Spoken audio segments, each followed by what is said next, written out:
welcome back to my channel. Thank you so much for watching. My name is Dr. Ritu Daima. Welcome you all.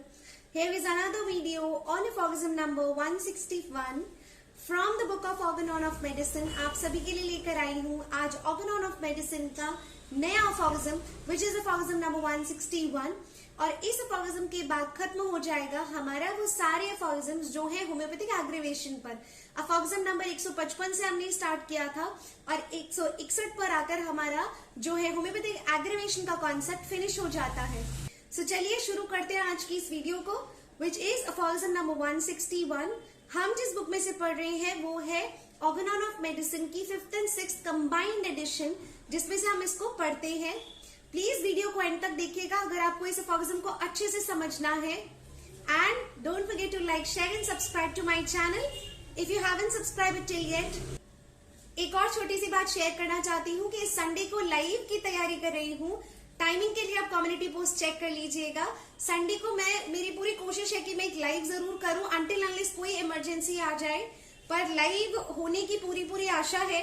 तो एक live session इस Sunday को जरूर होगा. आप ज्यादा से ज्यादा लोग ज्वाइन कीजिएगा विद योर क्वेश्चंस. कोई टॉपिक नहीं है, मैं सिर्फ और सिर्फ आपके क्वेश्चन लेने वाली हूँ उस लाइव में, जो भी आधे घंटे 1 घंटे का लाइव होगा. एंड आई विल ट्राई कि मैं आप सभी के जो क्वेश्चन है उनके आंसर कर सकूं. तो चलिए पहले हम बात कर लेते हैं aphorism नंबर 161 के बारे में. So let's dig into this video.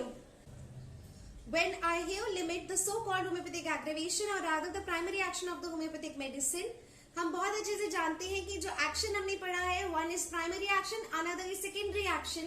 और secondary action में भी 2 एक्शन होते हैं, secondary counter action and secondary curative action. Primary action क्या होता है? जब हम मेडिसिन देते हैं और वो वाइटल फोर्स पे जाकर काम करती है, दैट इज प्राइमरी एक्शन. और जब वाइटल फोर्स रिस्पॉन्स करता है, दैट इज सेकेंडरी एक्शन.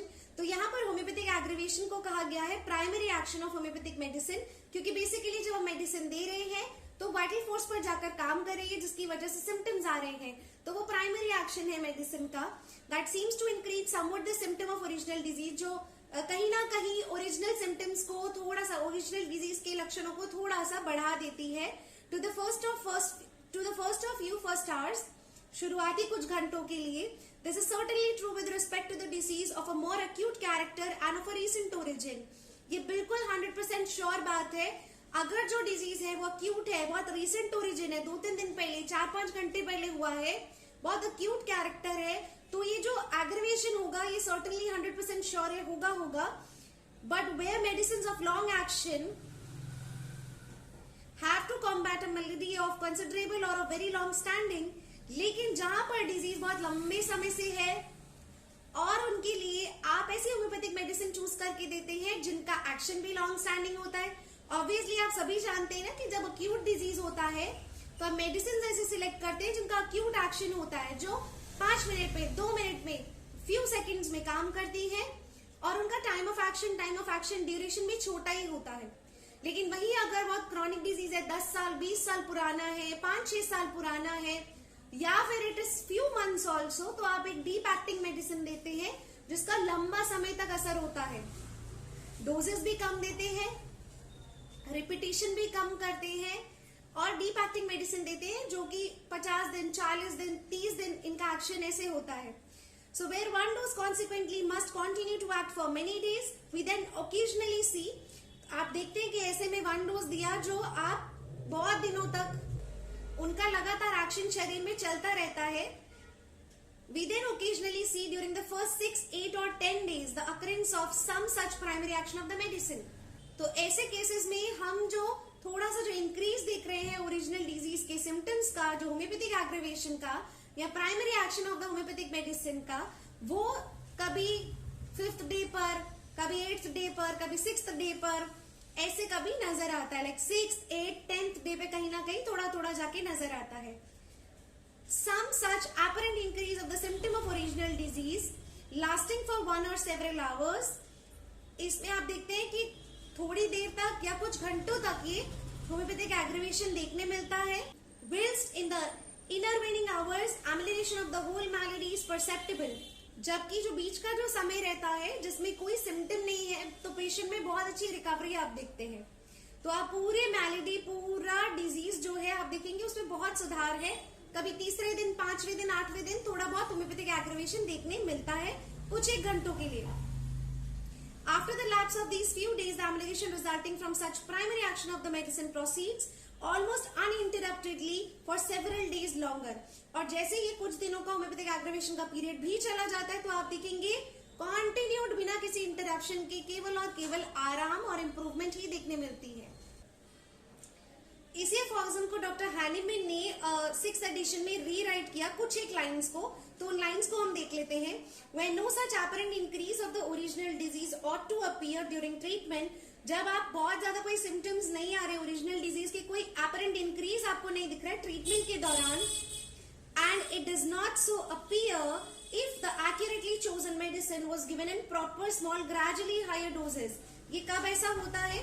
जब आप देखेंगे आपने होम्योपैथिक मेडिसिन बहुत एक्यूरेटली चूज की है और प्रॉपर स्मॉल डोजेस में दी है, धीरे धीरे करके आप उसके डोजेस बढ़ा रहे हैं, each somewhat modified with renewed dynamization, जिसे हम अफॉर्गजम नंबर 247 में पढ़ेंगे.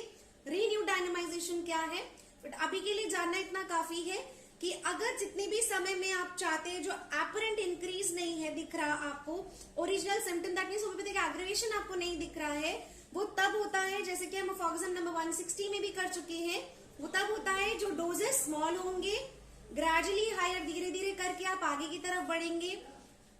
Such increase of the original symptoms of a chronic disease can appear only at the end of treatment when the cure is almost or quite finished. और कई बार ऐसा भी देखा जाता है कि थोड़ा बहुत ओरिजिनल सिम्टम का इंक्रीज हो रहा है क्रॉनिक डिजीज में, कई बार ऐसा देखा जाता है कि एंड ऑफ ट्रीटमेंट होने वाला है, तब भी कभी कभी थोड़ा थोड़ा होम्योपैथिक एग्रीवेशन देखने मिलता है, ऑलमोस्ट या क्वाइट फिनिश होने की कगार पे होता है तब भी. सो हमेशा याद रखें ये चीज. सो गाइज, इसका फुटनोट बहुत ज्यादा इंपॉर्टेंट है. If the action of those medicine to which the longest duration of action is proper quickly expires in acute disease, most quickly in those that are most acute. So it is proportionately long lasting in chronic disease. Very important. अगर जो acute disease है उतना ही proportionately, उतना जैसे acute disease थोड़ी सी देर के लिए आता है, बहुत ही recent होता है, उसी तरीके से जैसे होम्योपैथिक एग्रीवेशन भी ऐसे केसेस में थोड़ी सी देर के लिए आता है और बहुत recent होता है, क्विक होता है. सिमिलरली प्रोपोर्शनेट होता है chronic diseases में, जैसे कि सोरिक डिजीज है, सोरिक ओरिजिन है, and hence it happens that the antisoric medicines often do not show any such homeopathic aggravation in the first hours.